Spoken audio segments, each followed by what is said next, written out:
যে ক্লাচটা ফুল প্রেস করেছি, এবার দেখুন এতটুকু ছাড়লাম, ঠিক আছে, আস্তে আস্তে এতটুকু ছাড়লাম। এবার গাড়িটা কিন্তু আমার যাওয়ার সামনের দিকে চেষ্টা করছি, আমি অ্যাক্সিলারেটরটা এই দেখেন হালকা হালকা প্রেস করছি গাড়িটা সামনের দিকে। দেখুন এই যে পাটা আমার দেখছেন, এই পায়ের মিডিলে এভাবে অনেকে ক্লাচটাকে প্রেস করেন। তো যখন আপনি ক্লাচটাকে হালকা হালকা এইভাবে ছাড়ছেন তখন কিন্তু এই অ্যাক্সিলারেটরটা আপনাকে এরকম হালকা হালকা করে প্রেস করতে হবে গাড়ি। তো যে সকল ভাইয়েরা গাড়ি চালানো শিখছেন, গাড়ি চালানো শেখার সময় আপনার যে প্রবলেমগুলো হচ্ছে সেটা হচ্ছে এই যে ক্লাচ, ব্রেক এবং অ্যাক্সিলারেটর, তিনটে জিনিসে বেশি প্রবলেম হয়। এবং ম্যানুয়াল যে গিয়ার, সেটা যদি প্রবলেম কারোর হয়ে থাকে তো ডেসক্রিপশনে লিঙ্ক দেওয়া আছে, সেখান থেকে ম্যানুয়াল গিয়ার কীভাবে চেঞ্জ করতে হয় পুরো ডিটেলস আপনি জানতে পারবেন একদম স্টেপ বাই স্টেপ, ঠিক আছে। তো এখন আজকের ভিডিওটা আপনাদের শেখাচ্ছি ক্লাচ, ব্রেক এবং অ্যাক্সিলারেটর, তিনটে জিনিসকে আপনি সঠিক কিভাবে ব্যবহার করবেন। এবং আপনি যে গাড়ি চালানো শিখছেন, গাড়ি চালানো শেখার সময় আপনার এই তিনটে জিনিসে কি ভুল হয়, চলুন ভুলগুলো আপনার দেখিয়ে দিই। তারপরে আমি ক্লাচ, ব্রেক, অ্যাক্সিলারেটরের ব্যবহারটা দেখাচ্ছি, তারপরে একদম প্র্যাকটিক্যালি আপনাদেরকে দেখিয়ে দেবো কীভাবে ব্যবহার করবেন। রোডের মধ্যে গাড়িটাকে চালিয়ে সেম প্রসেস অ্যাপ্লাই করবেন, আপনিও অটোমেটিক গাড়ি চালানো শিখে যাবেন, ঠিক আছে। তো চলুন কথা না বাড়িয়ে স্টেপ বাই স্টেপ দেখাই। তো ক্লাচ ব্যবহার করতে গিয়ে ফার্স্ট টাইম আপনার যে ভুলটা হয়, চলুন আপনাদের দেখাই। ফার্স্ট টাইম যে ভুলটা হয়, ক্লাচটাকে আপনি সঠিকভাবে ধরতে পারেন না। এই যে আমি যেভাবে এখন ক্লাচটাকে ধরছি এবং এই যে প্রেস করছি, ঠিক আছে, তো এইভাবে আপনি ক্লাচটাকে প্রেস করতে পারেন না। আপনার যে ভুলটা হয়, কেউ এভাবে রাখে, দেখেন হাফ, এই যে ভালোভাবে আমি দেখিয়ে দিচ্ছি, দেখুন হাফ কিন্তু পাটা আছে আর হাফ কিন্তু পাটা পেডেলের মধ্যে নেই, ঠিক আছে। তো এই ভুলটা করা যাবে না।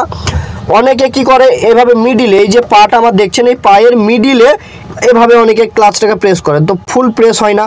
তো এই ভুলটাও করা যাবে না। আর একটা প্রবলেম কি, ক্লাচটা যখন আপনি ছাড়ছেন তখন কিন্তু কি করছেন, এইভাবে পুরোটা ছেড়ে দিচ্ছেন, এইভাবে পুরোটা ছাড়লে হবে না। ক্লাচটাকে যখন আপনি এইভাবে ধরবেন, ধরার পরে এরকম হালকা হালকা হালকা হালকা করে এইভাবে ছাড়তে হবে, ঠিক আছে।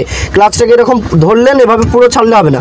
অনেকে কি করছে, ক্লাচটাকে এরকম হাফ ছেড়েই গাড়ি চালাচ্ছে, তো তাতে কী হবে, ক্লাচ প্লেটটা নষ্ট হয়ে যাবে, গাড়ি কিন্তু সামনের দিকে ভালোভাবে যাবে না। তো এই ভুলগুলো আপনাদের ক্লাচে হয়, তো এই ভুলগুলো আপনারা করবেন না, ঠিক আছে। তো ক্লাচের যে ভুলগুলো সেগুলো আপনাদেরকে একদম স্টেপ বাই স্টেপ আমি দেখিয়ে দিলাম। নেক্সট আসা যাক ব্রেক। ব্রেকে আপনি কিভাবে ভুল করেন। ব্রেক ব্যবহার করার সময় আপনার যে ভুলগুলো হয়, অনেকে ব্রেকটাকে এভাবে ফুল প্রেস করে দিচ্ছেন জোরের সঙ্গে সঙ্গে, ঠিক আছে। তো এইভাবে ফুল প্রেস করে দিলে কিন্তু গাড়ির স্টার্টটা আপনার বন্ধ হয়ে যাবে। তো এই প্রসেসটাকে অ্যাপ্লাই করা যাবে না। এই প্রসেসটাকে অ্যাপ্লাই করতে গেলে সঙ্গে সঙ্গে কিন্তু এই ব্রেকটাকে যখনই আপনি প্রেস করছেন, ক্লাচটাকেও প্রেস করতে হবে, তবে আপনার গাড়ির স্টার্ট বন্ধ হবে না। যেহেতু আপনি নতুন চালানো শিখছেন, যখন আপনার চালানো প্র্যাকটিস হয়ে যাবে, আপনি ভালো ড্রাইভার হয়ে যাবেন, তখন কিন্তু আপনি নিজেই কন্ট্রোলটা করতে পারবেন, আমার ভিডিও দেখার কোনো প্রয়োজন হবে না, ঠিক আছে। তো এখন মেন যেটা প্রসঙ্গ সেটা হচ্ছে অ্যাক্সিলারেটর। অ্যাক্সিলারেটরটা সঠিক ব্যবহার করতে পারছেন না। অ্যাক্সিলারেটরটা কি ভুল করছেন আপনি দেখুন। অ্যাক্সিলারেটরে যে ভুলটা আপনার হয়, যখন আপনি ক্লাচটাকে ফুল ধরে হালকা হালকা করে ছাড়ছেন, এবার অ্যাক্সিলারেটরটা প্রেস করবেন, তখন অনেকে কি করছে, জোরে প্রেস করে দিচ্ছে। জোরে প্রেস করে দিলে ভাই কিন্তু গাড়ি সামনের দিকে চলে যাবে, আর আপনি নিজে গাড়িটাকে সামাল দিতে পারবেন না। তো এই ভুলগুলো করা যাবে না। আর একটা যেটা প্রবলেম সেটা হচ্ছে, এই ক্লাচটাকে আপনি ফুল প্রেস করলেন, এবার গাড়িটাকে সামনের দিকে নিয়ে যাবেন, তখন ক্লাচটাকে এই মোটামুটি এতটা ছেড়েছেন, তারপরে অ্যাক্সিলারেটরটা ফুল প্রেস করছেন না, হালকা প্রেস করে ছেড়ে দিচ্ছেন ভয়ে, যাতে কি হবে, সামনে অ্যাক্সিডেন্ট হয়ে যাবে কিনা, এরকম একটা ভয় আপনার মনের মধ্যে থাকছে। সেই কারণে কিন্তু আপনি অ্যাক্সিলারেটরটা ঠিকঠাক প্রেস করতে পারছেন না। তো এই তিনটে জিনিসের তিন রকম ভুল আপনাদের হয়ে থাকে। তো চলুন এই ভুলগুলো আপনি করবেন না। তো আমি আপনাদেরকে ভালোভাবে বুঝিয়ে দিচ্ছি, এই প্রসেসটা অ্যাপ্লাই করবেন, আপনার গাড়ি চালানো শেখার সময় স্টার্ট বন্ধ হবে না এবং আপনি ইজি গাড়িটাকে ড্রাইভ করতে পারবেন। নেক্সট টাইম আপনার ক্লাচ নিয়ে কোনো প্রবলেম হবে না, ব্রেক নিয়ে প্রবলেম হবে না এবং অ্যাক্সিলারেটর নিয়ে প্রবলেম হবে না, ঠিক আছে। তো চলুন কিভাবে ব্যবহার করবেন আপনাদের একদম স্টেপ বাই স্টেপ আমি দেখিয়ে দিচ্ছি। তো প্রথমেই ক্লাচটাকে এভাবে ধরবেন, এই কীভাবে ধরেছি দেখুন, পায়ের যে মাথার পোর্শনটা আছে, মাথার পোর্শনটা এভাবে প্রেস করবেন এবং এই পায়ের নিচটা যে জুতোটা আছে দেখছেন, জুতোটা কিন্তু বডির সঙ্গে ঘর্ষণ খাচ্ছে, এভাবে ঘর্ষণ খাবে, ঠিক আছে, এভাবে ঘর্ষণ খাবে, এভাবে ঘর্ষণ খেয়ে যাবে। এই যে ক্লাচ প্রেস করার যেটা সঠিক নিয়ম, এভাবে প্রেস করবেন, ঠিক আছে, এভাবে ধরাধরি করবেন, বারবার প্র্যাকটিস করবেন, দেখবেন অটোমেটিক ক্লাচে পা রাখার প্র্যাকটিসটা হয়ে যাবে।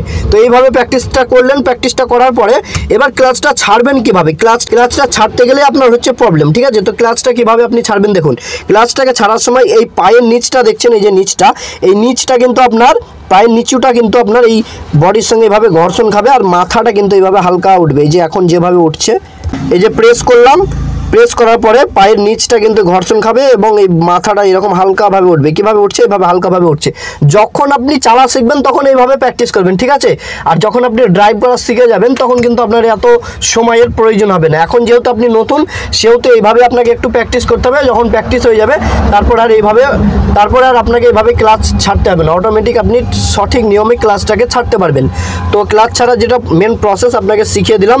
আর যদি বেশি প্রবলেম হয় তো একদম এভাবে প্রেস করবেন, প্রেস করার পরে কাউন্ট করে ছাড়বেন, 1 2 3 4 5 6 7 এভাবে ছাড়বেন। দেখবেন আপনার গাড়িটা সামনের দিকে যখন যাওয়ার চেষ্টা করছে তখনই কিন্তু অ্যাক্সেলারেটর প্রেস করবেন, ঠিক আছে? তো ক্লাচ ছাড়া যেটা প্রসেস সেটা আপনাকে শিখিয়ে দিলাম। তো গাড়ির ব্রেকটাকে আপনি কিভাবে ব্যবহার করবেন, দেখুন গাড়ির ব্রেকটা ব্যবহার করার যেটা সঠিক নিয়ম সেটা আপনাকে দেখাচ্ছি। এই যে ব্রেক, এই ব্রেকটাকে যখন আপনি গাড়ির রোডে চালাচ্ছেন বা কোনো ফাঁকা ফিল্ডে চালাচ্ছেন তখন আপনি এই ব্রেকটাকে এভাবে প্রেস করবেন। ব্রেকটাকে প্রেস করার সঙ্গে সঙ্গেই কিন্তু আপনাকে ক্লাচটা প্রেস করতে হবে যদি আপনার গাড়িটা স্টপ হয়ে যায়। আর যদি আপনার গাড়িটা স্টপ না হয়ে যায়, সামনের দিকে যদি গড়টি থাকে, মোটামুটি স্টার্টটা যদি বন্ধ না হয়, তাহলে কিন্তু আবার সঙ্গে সঙ্গে আপনি অ্যাক্সিলারেটরটা প্রেস করবেন, তাহলে আপনার গাড়ির স্টার্টটা বন্ধ হবে না এবং আপনার ব্রেক করার প্রসেসটা সঠিক হবে, ঠিক আছে? এই ব্রেকটাকে প্রেস করার পরে যদি আপনার গাড়ির স্টার্টটা বন্ধ হওয়ার সম্মুখীন হয় তবে কিন্তু আপনাকে সঙ্গে সঙ্গে এই ক্লাচটাকে ফুল প্রেস করতে হবে, কারণ ক্লাচ ফুল না প্রেস করলে স্টার্টটা বন্ধ হয়ে যাবে, তবে কিন্তু সেখানেই গাড়িটা স্টার্ট বন্ধ হয়ে দাঁড়িয়ে যাবে। তো পেছনে কেউ যদি থাকে তো সে কিন্তু ধাক্কা মেরে দেবে। তো ব্রেক করার যেটা প্রসেস সেটা আশা করি বুঝতে পেরেছেন। এই প্রসেসে এইভাবে ধরবেন, এভাবে ধরার পরে ক্লাচটাকে ভেবে ফুল প্রেস করবেন। আর যদি আপনার খুব স্পিডে গাড়ি থাকে, একটু স্লো করবেন গাড়িটাকে, সেই মুহূর্তে আপনি শুধু ব্রেকটাকে এভাবে প্রেস করবেন, ক্লাচে পা দেওয়ার কোনো দরকার নেই, ঠিক আছে? তো এই দুটো প্রসেস জেনে রাখলেই হবে, আপনি ঠিকঠাকভাবে ব্রেকটাকে ব্যবহার করতে পারবেন। আর অ্যাক্সিলারেটরের যেটা ব্যবহার সেটা তো বলেই দিলাম। যখন আপনি ক্লাচটাকে হালকা হালকা এইভাবে ছাড়ছেন তখন কিন্তু এই অ্যাক্সিলারেটরটা আপনাকে এরকম হালকা হালকা করে প্রেস করতে হবে। গাড়িটা যতটা আপনার যাওয়ার প্রয়োজন আছে ততটুকু আপনি অ্যাক্সিলারেটরটাকে প্রেস করবেন, ঠিক আছে? তো তাহলে আপনার স্টার্টটা বন্ধ হবে না। আর যদি হালকা প্রেস করেন তাহলে কিন্তু বন্ধ হয়ে যাবে, কিংবা জোরে প্রেস করলে গাড়িটা সামনের দিকে ছুটে চলে যাবে। তো এইটুকু কন্ট্রোল আপনাকে আস্তে আস্তে করতে হবে। ফাঁকা ফিল্ডের মধ্যে গাড়ি চালানো শিখুন। তো চলুন আপনাদের আমি প্র্যাকটিক্যালি একবার দেখিয়ে দিই ক্লাচটা আমি কীভাবে ছাড়ছি, ব্রেকটাকে কীভাবে ব্যবহার করছি এবং অ্যাক্সিলারেটরটা ব্যবহার করছি। তো তার জন্য ফার্স্ট টাইম আমি গাড়িটাকে স্টার্ট করে নিচ্ছি, ঠিক আছে? তো এই যে গাড়িটাকে আমি এখন স্টার্ট করে নিচ্ছি, গাড়িটাকে স্টার্ট করে নিলাম, ঠিক আছে? তো গাড়িটাকে স্টার্ট করার পরে এই যে ম্যানুয়াল গিয়ারটাকে 1 নম্বর গিয়ারে ফেলে নিলাম। স্টার্ট করার পরে এখন আমি ক্লাচটা কীভাবে ছাড়ছি দেখুন। যে ক্লাচটা ফুল প্রেস করেছি, এবার দেখুন এতটুকু ছাড়লাম, ঠিক আছে? আস্তে আস্তে এতটুকু ছাড়লাম। এবার গাড়িটা কিন্তু আমার যাওয়ার সামনের দিকে চেষ্টা করছি। আমি অ্যাক্সিলারেটরটা এই দেখেন হালকা হালকা প্রেস করছি, ঠিক আছে? যে গাড়িটা সামনের দিকে এখন যাচ্ছে, ঠিক আছে? গাড়িটা সামনের দিকে যাচ্ছে, দেখতে পাচ্ছেন? এরপরে কিন্তু আমি ক্লাচটা দিকে পাটা পুরো তুলে নিয়েছি। অ্যাক্সিলারেটরটা আমার যতটুকু দরকার ততটুকু আমি কন্ট্রোল করছি। তো আশা করি বুঝতে পারছেন কীভাবে ক্লাচটা ছাড়ছি। গিয়ার বাড়ানোর সময় কিন্তু আমাকে ক্লাচটা ফুল প্রেস করতে হচ্ছে, ঠিক আছে? এই যে ক্লাচটা এভাবে ফুল প্রেস করলাম, এই যে 3 নম্বর গিয়ারটা এভাবে সামনে লাগালাম। এবার গাড়িটা কিন্তু আমার সামনের দিকে এভাবে যাচ্ছে, ঠিক আছে? তো এইভাবে ক্লাচটাকে প্রেস করবেন। এবার যদি ব্রেক করতে হয়, দেখুন এই সামনে আমি এখন ব্রেক করে দেখাচ্ছি, এই যে ব্রেক করছি, এই যে ব্রেক করলাম। এবার গাড়িটা আমার স্টার্ট বন্ধ হওয়ার সম্মুখীন হচ্ছে, তখন কিন্তু আমাকে এই ক্লাচটাই ফুল প্রেস করতে হবে, তাহলে কিন্তু আমার স্টার্টটা বন্ধ হবে না, ঠিক আছে?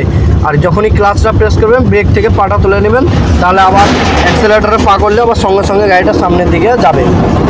তো আশা করি বুঝতে পেরেছেন কীভাবে ক্লাচ, ব্রেক, অ্যাক্সিলারেটর এই 3টে জিনিসকে ব্যবহার করবেন।